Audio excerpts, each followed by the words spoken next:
Their names are Patrick and Sharon Mado, and yes, that is French. And so we were with them for the duration of our first stop, which was at Smithville, arriving Thursday, the 7th of May. And that meeting, we spoke 6 times. That meeting was through Sunday. And then we used Monday as a travel day. It's 6 hours. I mentioned in a post that it's hard for me to get used to being in Canada and people are talking about here in the South. They're talking about southern Canada. You know, when they say here in the South, they mean Smithville, places like that. For us, I mean, that's up north.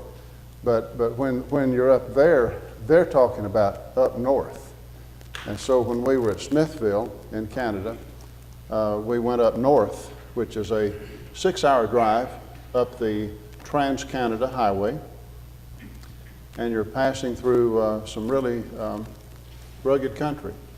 The further north you go, the more desolate it is, and the more you see moose signs, and there's bear and deer and all kinds, and snakes, you know, for those that like snakes. So we made our way to Sudbury. Now, we'd been to Sudbury 2 other times, so this was our 3rd meeting to conduct there. And since we were there last, there has been a lady converted, and she's bringing her 2 children. Her name is Nancy. So we were staying in the home of Dennis and his sweet wife, whose name is Danny, and their last name is Veilleux. And they are very much French. And French is their first language. And like if they're just as a family in the house, they're talking French all the time. And sometimes they forget you don't know English. And so when they were speaking in French and not in English, I would say to Noel, Noel, when they do that, that's when they're talking about us. But we really, it was great to be with them. And I'll tell you, that's the kind of thing, it's not just the sermons at night, but they're asking for studies in the daytime and after meals, and just so we were kept busy that way. So then that went through Friday night, and then Saturday it was another travel day because it's 6 hours back down to Jordan. This was my 2nd time to do a meeting there, and this is when we got to be in the home of John and Lisa Haynes. And again, John is still suffering the effects of his stroke, and it's really impacted him. But you've never seen anybody try harder. And his wife is so supportive, and they're really doing a great work. But here again, it was filled with studies, appointments. I mean, we would occasionally have a window to get out and do something else. Some of you shared that with us. But that was not the purpose of the trip, nor was it much time spent on that sort of thing. But anyway, we did have a little bit of time to get out and see just a little bit there. So when we left there, next we went to Wellingport. And it's just an interesting part of the country. Not too far from there is Port Colborne. And this is where a canal many years ago was dug by hand that connected Lake Erie with Lake Ontario. And so we were right close to that. But anyway, there we were in the home of Rob and Sharon Caldwell. And all these folks are Canadians. Mike Stevens, who preaches there, is American. His father is a gospel preacher. But as far as all the families we were staying with, these are all Canadians. But anyway, we were there last, and that was 3 days. They'd asked me to talk about, to address the subject of the eldership. They're very near appointing elders there. And you have to understand that in that whole section of the country, and I don't know about out west, maybe if you go out west to Calgary, someplace like that, Alberta, it might be different. But in all of Ontario, which is where I've just been, we've really toured a great deal of Ontario. And in all of Ontario, with several churches, there's one congregation that has elders, and that is the church at Jordan. And so they have 2 elders. Jack Maddox and Wayne Rubel. But otherwise, you just don't know. For a congregation to work toward that and appoint elders is a very exciting time for them. And it's a new level and a new milestone for them. So they asked me to have part in helping them with that. And so that's where we concluded Friday night and started making our way down. We arrived at the house yesterday about 5 in the afternoon. So it's really been a great trip. We're glad to be back and hitting the ground running. Looking forward to our VBS special study Saturday, the Lord willing, with Josh, and then our upcoming VBS. So anyway, just want to tell you about our host families in particular, and the church here helped me to go there, and you prayed for me, for Linda and me, and it was really good. I don't know how we could have, every connection, the time was, we didn't run into any problems, and it was very efficient as far as planned arrival and arriving at such a time, and then being able to meet all of our commitments. And so you make plans and you say, if the Lord wills. But then when it all comes to fruition and you look back, you're very thankful to have had a part in that. And so it's not boasting about us. It's commending our Canadian brethren that were hungry and just very desirous of our working with them. And they shared, they didn't just open their homes, they opened their hearts to us. And so it was good for Noelle to be with us, and everybody just, she made a lot of good friends. And it was a good, she's old enough to do something like that and it be meaningful. I'm sure she'll always remember that. So with that in mind, Hank, are you down for anything this morning, by the way, on a list of men to serve? Would you mind leading us in prayer, please? Merciful God, Holy Father, we're thankful for today, these many blessings that we've already seen, your new mercies that you give us each day. Father, we're thankful for your mercy and your grace that endures forever. And is there for us and was given to us, Father. Through the death of your Son, we have salvation. And for that we are most grateful.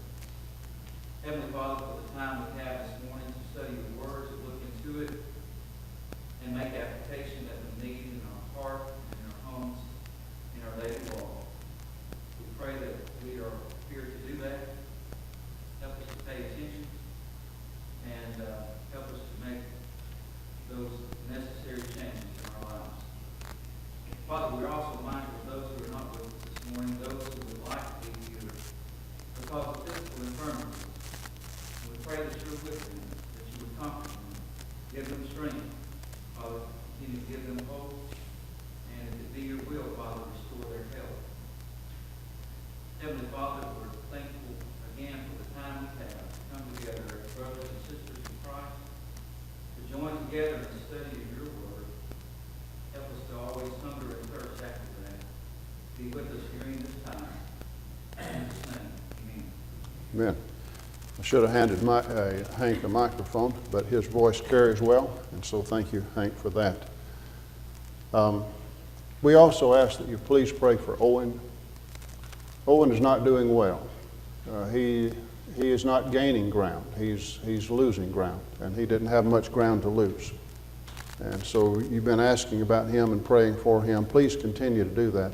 He's still in the hospital, and it's a very low time that Seth and his family are going through, and I appreciate your prayers for them. Now, Hank was and his helpers there were passing out questions that continued with 21 and then got on to, what did that go through, 23, that sheet? But what I need to do also, where we're going to start is at the beginning of 1 Samuel 21 on your question sheet. So that sheet is going to have questions on 19, 20, and the first 6 questions of 21. So I have some of those right here in my hand. Does anybody happen to need that sheet? Does everybody have that set of questions? Does everybody know all the answers? Good. That is good. You want to know something ironic? Mark Himes has the poorest sense of direction of anybody that I've ever been associated with. Let me state it another way. I don't think it would be possible to have a worse sense of direction than he does. He is the most clueless person about direction. Not just generally, but only about direction. Anybody I know. And he's one of the smartest people I know. And he's one of the best designers that I know. I can't do stuff like this. He created this map. How can you do that? How can you have no idea, no sense of direction, and then do such beautiful maps? But anyway, this is a map that Mark Hines put together. And again, when we're in this period where we are right now, we've made the transition out of Judges, and so now we're in the period of the Kings. And in this period of the King, we call this United Kingdom. And if Israel had not divided later, we wouldn't have to say United Kingdom. We'd probably just say the Kingdom of Israel, the kingdom years. But because we're anticipating what happens when Solomon dies, is that the kingdom divides into Israel to the north and Judah to the south. For that reason, for us to keep the timeline in mind, we call this United Kingdom, because what's coming up when Solomon dies, it divides. So with this period in our Bibles, there is Saul, who is reigning now. He will be succeeded by David, and then when David has served as king for 40 years, then Solomon is appointed, or anointed, I should say, as king. And it also works out, it's quite helpful to know that Saul reigned for 40 years, as did David, and then Solomon reigned for 40 years. After that, the easy part's over, because then it's going to vary about the kings, some a long, long time. Some will have a reign 55 years. The shortest reign is going to be 7 days. But it's kind of all over the map in between. But right now we're in a period that's pretty easy to remember. So take courage and enjoy the easy stuff. So Saul, David, and Solomon. So again, the reign, the territory we're looking at here was not realized in the days of Saul, but in the days of Solomon, it's going to extend even further than this, actually all the way up to the Euphrates River. Okay, so Hank, you need to help me. Where did you conclude? Who did you conclude with on chapter 20? I'm sorry, say it again. Okay.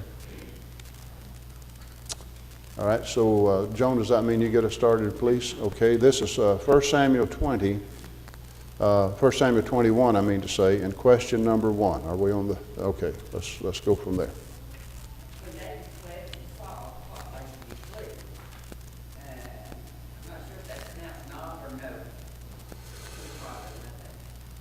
I've actually heard it pronounced both ways. Do you have a preference? Yeah.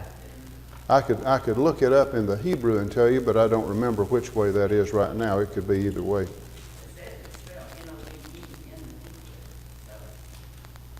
Okay, I'll take a look at that. Where it is on the map, and just to kind of bring this in while we're answering the question, everybody knows where the Dead Sea is? And the thing about this part of Bible history, almost everything is to the south. You're not, and this is true in the days of Saul, it's true in the days of David. You're not just having to go way up, to the north and all over. Most everything at this point is in the southern part of Israel. Notice that this map, which is put out by the English Standard Version Study Bible, and what the good thing about this is, by the way, that. And more we'll be sharing these kind of resources with teachers as we get into our resource room. But when I purchased the ESV Bible some years ago when it came out, they also gave a code to everyone that purchased the Bible that you can go on their online site and have access to all the maps and articles that are in the Bible itself. So that really is a good deal. In other words, they did that for free if you bought the Bible, and I did that some years ago. But anyway, we'll be making that available, stuff like this. So this is where we're talking about. So, you've got Jerusalem. Everybody knows where that is. And so it orients us to say that this priestly city here is just a little bit north of Jerusalem, okay? So this is, but the tribe that it's in is in the tribe of Benjamin. Okay, so that is correct. That's the city of, we'll call that Nob.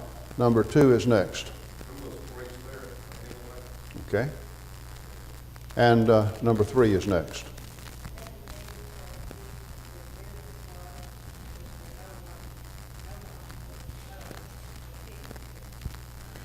Okay.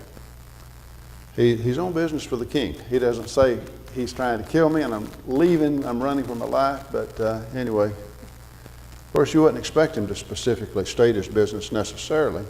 Number 4 is next. What 2 or more things the priest supply David? Bread, rice, sword. Okay. And let's go on number 5. Hank told me you would be ready for these, so you are. Number 5 is next.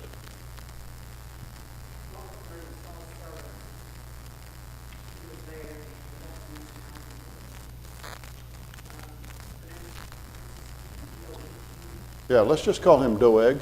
Is that easy enough? Just Doeg. I hate to tell you this, but one thing that helps me remember his name, you know, I try to, have you noticed, I try to remember names. And sometimes you can associate things. I'll tell you, I think of him as a dog, just as sorry as a dog for what he did. D-O-E-G, Doeg. All right, so number 6 is next.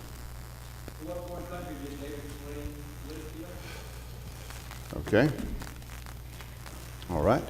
So with that in mind, we next look at our question sheet that was just passed out this morning. Now, if you want to pass on one since you just got your questions, that'll be okay, but I'm just sure that you'll know these. And let me see, let me get to where mine is right here.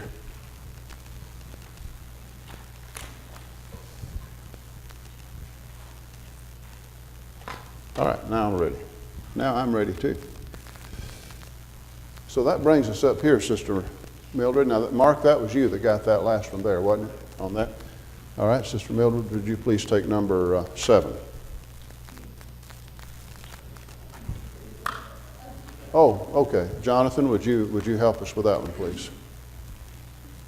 In what city did he seek refuge? City of Gath. All right. So Mark tells us what country it was. Am I correct? And now we're learning what city it was. Who have we just studied that was from Gath? Goliath was from Gath. Now, Jonah, we'll tell you this about pronouncing the Hebrew names. The TH, the Hebrew people don't do that like we do. You know, when we kind of make it a th sound, like we say Gath, like that. What they do on the TH, linguists say that it's hardened, and so it just becomes a T sound. So, like what the Hebrews would say on that, they'd say got. Got. Like when you see B-E-T-H in the Hebrew text, the Old Testament, would say Beth, El, whatever. It's always bait. Even today, it's bait. That's house. So the E is lengthened, gets an A sound. The TH is hardened, makes a T sound. So got. All right, can we see, is that on our map here? Okay, so it is. Now this today is very much in the land of Israel today. Now this map is not showing where the West Bank begins. But for example, when you go on in like so, Bethlehem's in the West Bank. That's not in Israel's territory. And it kind of goes, just this side of Jerusalem and comes up around like Gibeah, all that today. That's in the West Bank. This stuff up here, the geographical locations in the middle, that's West Bank. But this is Israel's territory today in Old Testament times, Philistia. And in the past, I have shared with you some aerial photos that I took as I flew over that spot. I'm on a blog, by the way, where this is exciting because it's being excavated right now. And I continue to get updates where things are being discovered at this city. So this is where David went, to Gath, to Gat.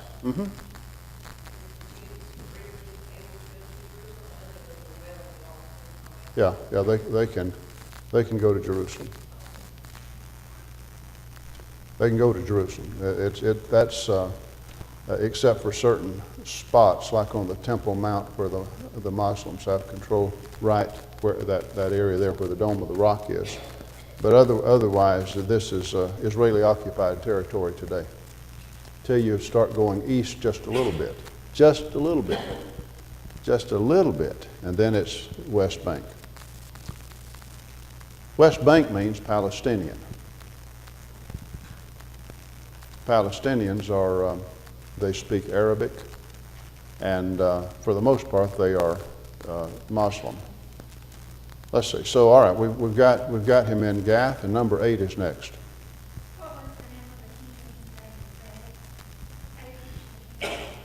Yeah. Now you know what? From one standpoint, you know, it kind of makes sense. I'm running for my life, so I'm going to run over here to the Philistines. I mean, how does this work for David? Does this work very well? Let's look to number 9.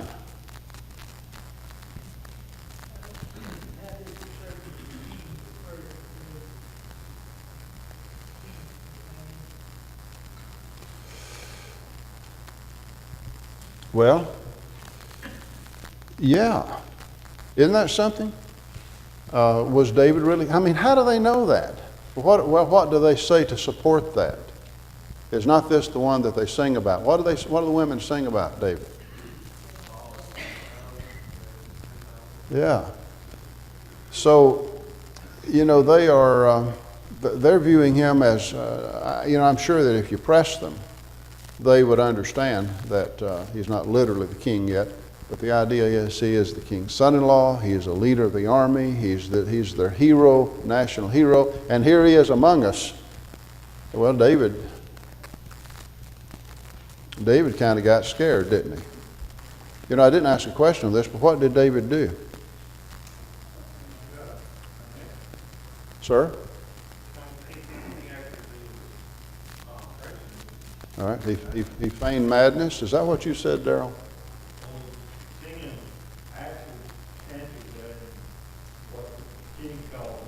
Yeah. Yeah, that's true. So what he does is to feign madness. And so next is number 10.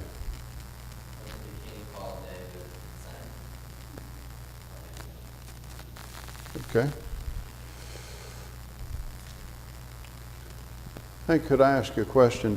When you were on that, did you make any reference to Psalm 34? You did? Okay, good. So, having done that, I will not reiterate except just to refer you to the text. What you want to do, I'll tell you what I did in my Bible. They're over at verse 13. In the margin of my Bible, I wrote Psalm 34. And so Hank made reference to that when this was covered. And what you do is when you turn to Psalm 34 and you look at the inscription of Psalm 34. Is anybody there right now? All right, read it for me, please. Good and loud.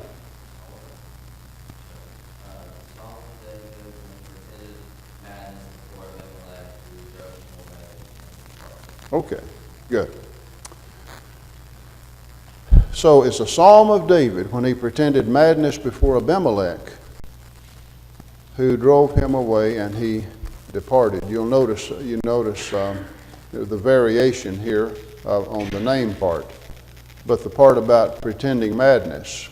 By the way, Abimelech is a title. Do you know that? The Hebrew word for king is the word melech, and the prefix to this, of, is like, you know, Abraham, father of nations. That AB part is just father. Even today, father is of. Avi, my father. And so Abimelech means my father's king. But it's a title that would, I don't mean it would never be anybody's personal name, but it's also a title a dynastic title. So what you want to do is to write there in the margin of by 1 Samuel 21 verse 13, you want to write Psalm 34. And again, we're talking about the inscription, but now when you read the psalm, it sure is instructive. You know, I'll tell you, this is, David said in verse 6, I happen to be open to Psalm 34, verse 6, this poor man cried out and the Lord heard him. David was in danger. His life was at risk. It was very real.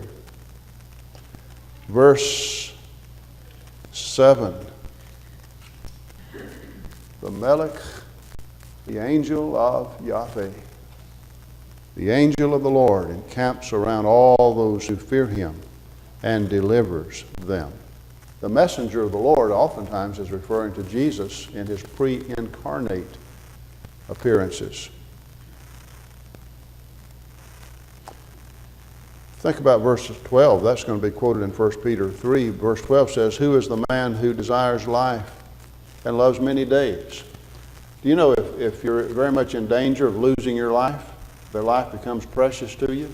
Have you ever seen the way people will fight for their lives when it really comes down to it and they think the end is near and just anything could be done to extend their life?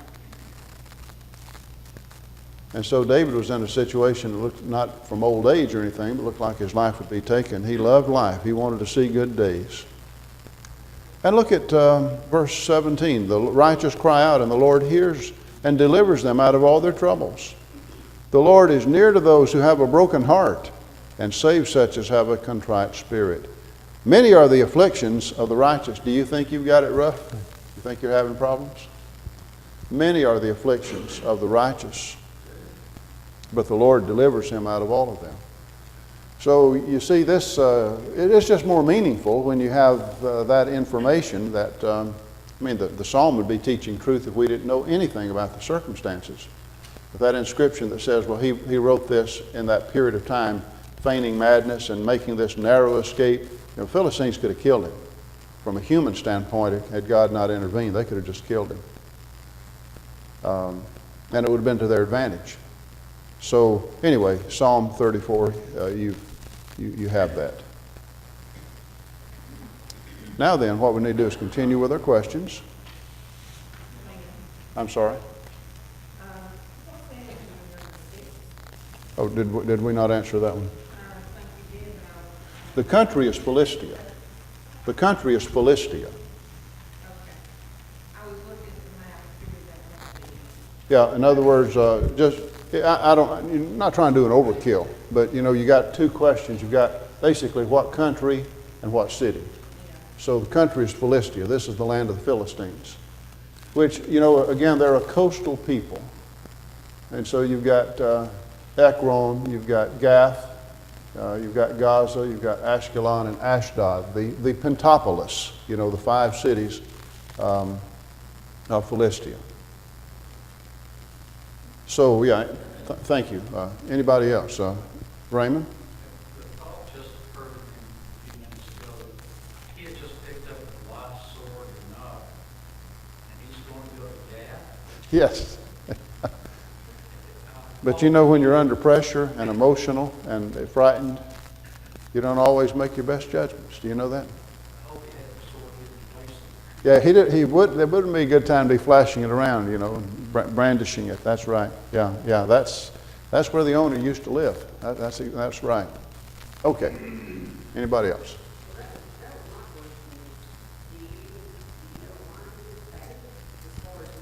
Because as long as he's in the territory of Israel, his life's in danger.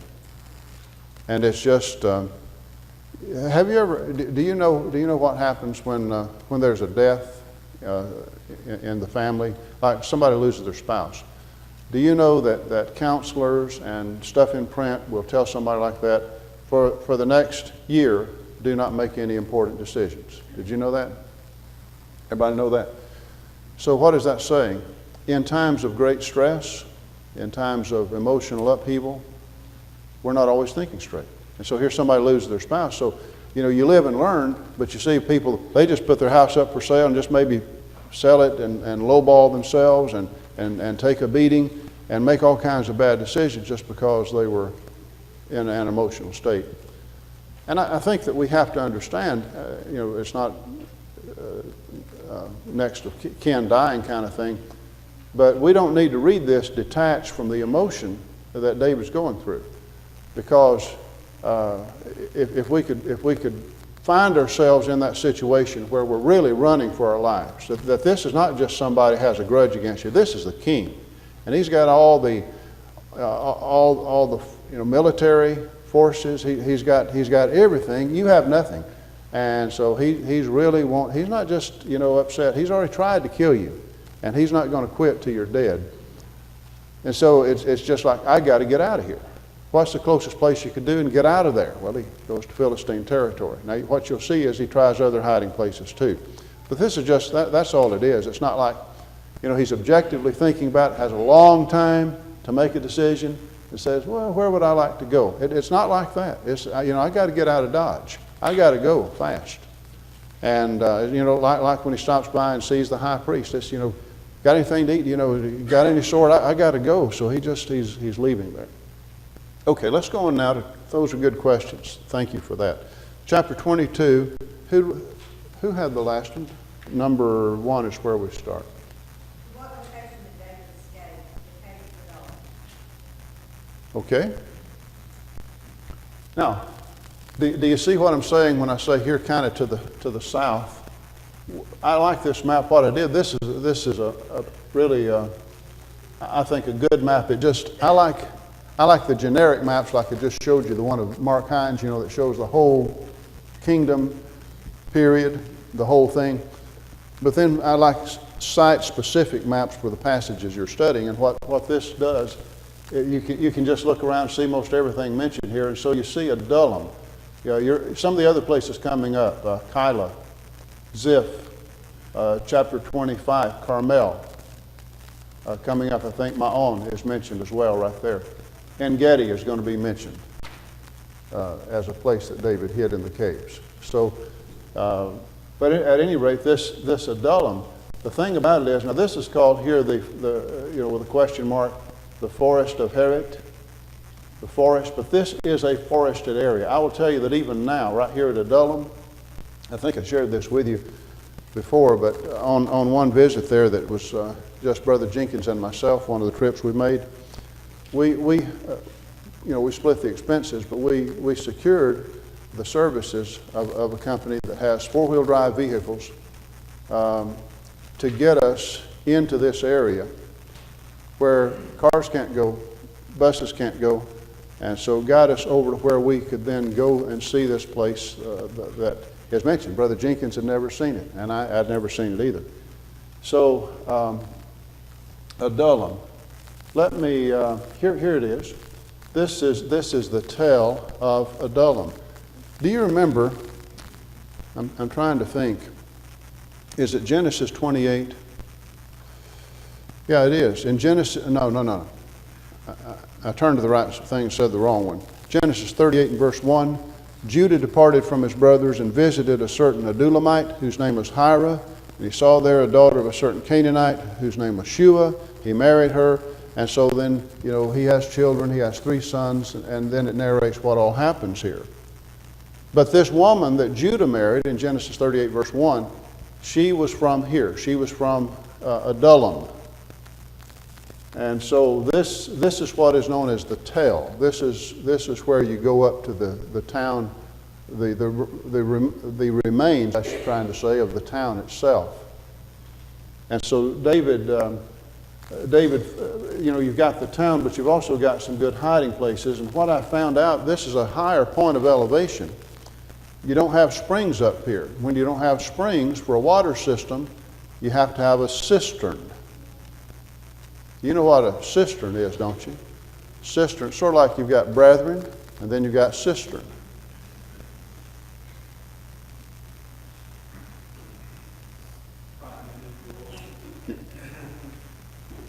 But moving on, so the cistern collects the water, and even today, this, by the way, was the employee of that company Good driver, by the way. He brought us right up to this area. And she was showing us this cistern that is there. And here is, you're kind of looking over the edge. And as I say, it's really not a populated area now. But you can look and actually see for miles. Good place to keep a watch out. But inside the cave, and I know that there might have been more than one cave, but at Adullam, this is the cave that is visible. And I mean, we're at the place. If it wasn't this cave, it was one like it, you know. But it was inside a place like this. David would have been there in this location in 1 Samuel 22 and verse 1. He escaped to the cave of Adullam. And his brothers heard about it. They went down there to him. And so that means they leave Bethlehem, which is on the High Ridge Road. So they go down to Adullam. They go to the west to see David. Okay, we come on now to number 2. How many men did David have with him? What kind of men were they? 400, distressed, and dead, discontented. Now, they might have been discontent for lots of reasons and in distress for different reasons, and it mentions those in debt. But I'll tell you one thing. They could have had all kinds of different backgrounds, but one thing they all had in common, they were ready for a change. They were open to change. There are certain points in a person's life where he's open to change. The success of the gospel in foreign countries when you're just starting from scratch. Do you know who it was that would first give an ear to studying the Bible? Who it was that would be among the first to obey the gospel once I'm right now talking about when the Iron Curtain fell in fall of '89? Anybody want to hazard a guess?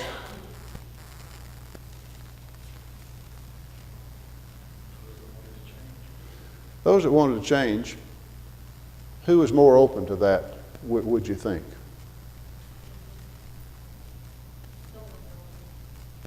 Okay.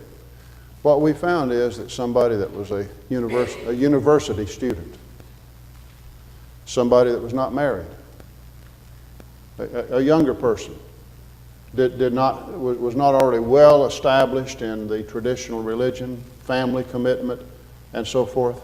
But often it would be a younger person that would give a fair hearing to the gospel. And the thing is, that's for good or bad. What that means is, when our children leave home, they also are vulnerable. That's the time when it's so important that they build on the right foundation that we've tried to provide for them. Because that's the time when you can go either way. And so you want to make the faith your own for sure, so that when it's tested, then you remain stable. But I look at that, and you know, when you describe this, these aren't people that had happy family lives. These weren't people that had their plantations and their revenues coming in. These are people that are in debt. These are people that are discontented. These are people that they want something different. They want something better. And so David's just collecting them, and he's training them, and they are going to become very close. And will be very loyal to David. All right, next we come to number 3.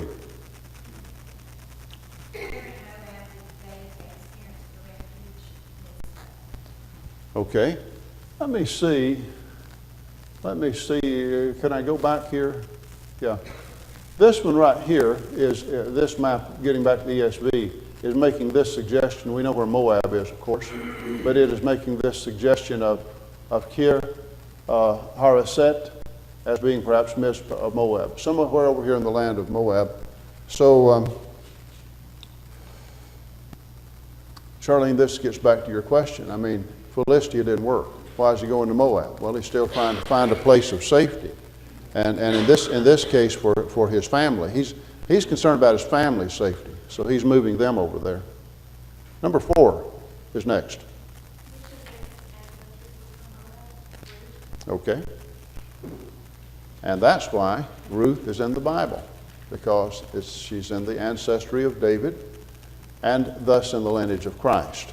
Number 5 is next. What was the name of the prophet between David and what was the prophet of Gad and the Okay. This is the prophet Gad. Gad. So David is in a stronghold, verse 5, but that stronghold is in Moab. And even though sometimes it's harder to do God's will, the prophet is saying, God wants you not to go out of the country. He wants you to stay in Judah, somewhere in Judah. And so this is when David departed and went into the forest that I was just showing you a while ago. That, again, even today, I mean, there are areas around that are cultivated and so forth, but even today, this is a forested area over here, the forest of Herod. In fact, as I recall, this area is called it's a national forest, and it's actually, today it has the same name, not of this, but it's called the Forest of Adullam today. It's a national forest in Israel, Forest of Adullam. Okay, number 6 is next. What does Saul say, which indicates he was engaged in self-pity? Says several things. Finally, he says none of you cares about it. Yeah. There is not one of you who is sorry for me. Right in the middle of verse 8. Yeah, several things there, but that's... I'll tell you this. When a person gives over to self-pity about how bad things are for me, how much... It reaches the point that that's all you care about. I mean, you're just wrapped up in that. And here's how you measure somebody else's worth. When you're just engaged in self-pity, are they concerned for me? Are they feeling sorry for me? And if the answer is, well, no, they're not feeling sorry for me, then they're worthless. They're worthless. Are they feeling sorry for me? And the answer is yes, they're really feeling sorry for you. Then they're good people. They've got some worth. That's the way it works. And so that's the way Saul is. There's somebody that would enable him in his sin. Somebody that would, yes, I feel so sorry for you. This is just terrible what David is doing. This is just terrible what you're suffering. Then they're wonderful. But otherwise, he's angry when people aren't joining him in his pity. Number 7 is next. Who killed the priests and their family? Was it Now let's call him Doeg. D-O-E-G, Doeg. Number 8 is next.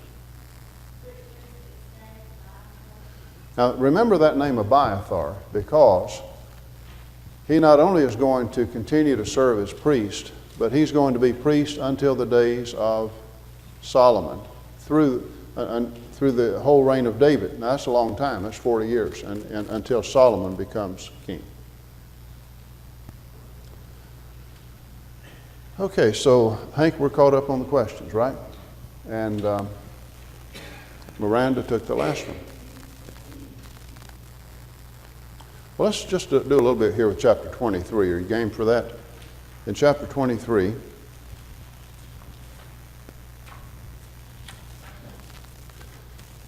Keilah is 9 miles north and west of Hebron, to give you some orientation. And so it's in this area that David learns in verse 1, the Philistines are fighting against Keilah.